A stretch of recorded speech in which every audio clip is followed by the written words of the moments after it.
Mi nombre es Mariano Fresoli, soy investigador CONICET, trabajo en el Centro de Investigaciones para la Transformación, CENIT, de la Universidad de San Martín. Y bueno, la ciencia ciudadana es una práctica que se remonta al siglo XIX.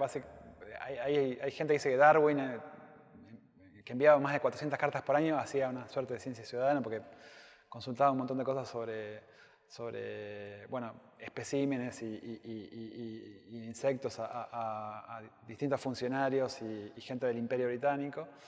Lo que sucede, lo que cambió con la ciencia ciudadana es que a partir del uso de herramientas digitales, básicamente la posibilidad de cargar los datos en una página web o utilizar celulares, es que mucha más gente puede participar en la producción de conocimiento científico. Y tanto de la generación de datos como del análisis de datos.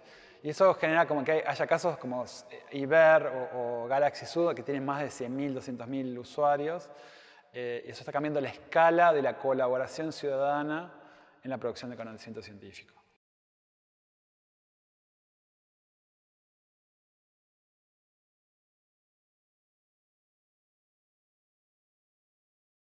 Bueno, las implicancias de la ciencia ciudadana es algo que se está empezando a estudiar, a comprender ahora.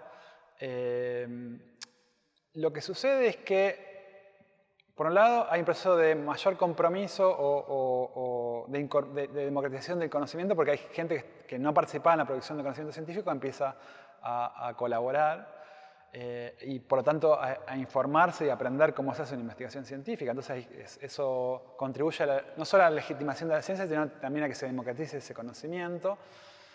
El otro efecto muy interesante es que contribuye a la producción masiva de datos.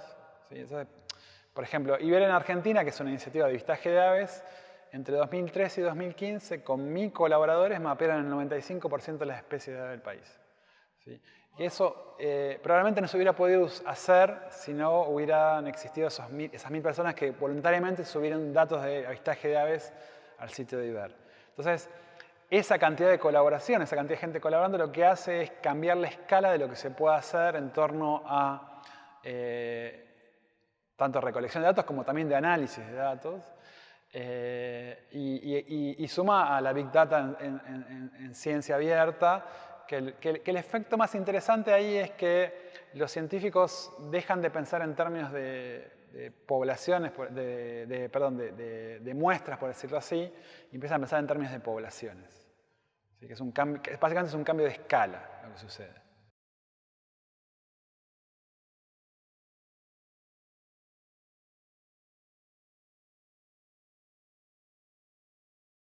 ¿Cuáles son los riesgos de la ciencia ciudadana?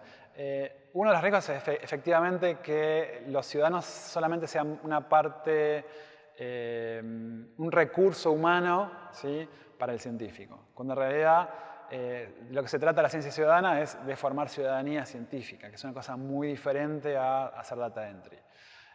Y entonces ahí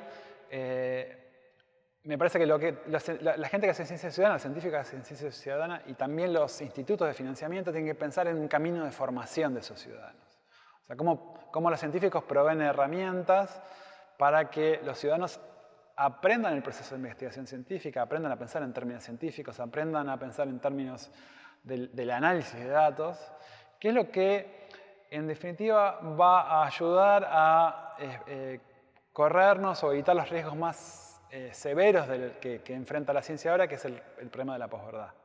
Si uno tiene una ciudadanía informada que conoce cómo es el proceso científico, puede evitar que salga una noticia desinformando y creerse esa noticia. Entonces puede cuestionar esa noticia. Y me parece que ahí la ciencia ahora tiene un papel para cumplir. Pero para eso tenemos que pensar no tanto en la producción de datos a partir de los ciudadanos, sino en la construcción de una ciudadanía científica.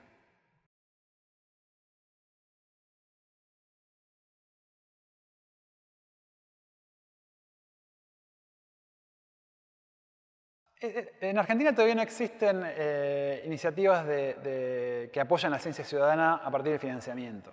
¿Sí? Existen proyectos de ciencia ciudadana, pero no hay financiamiento específico para eso, como existe en Europa o en Estados Unidos.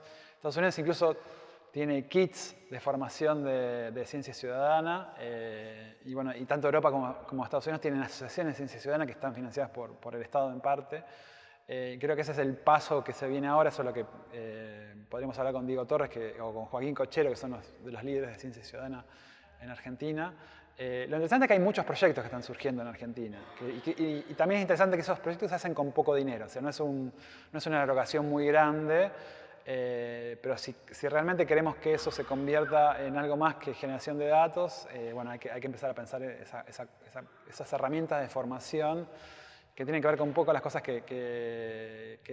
cómo abrir la universidad para que la gente participe de la universidad, así como ya está participando de la lectura de las publicaciones, por ejemplo.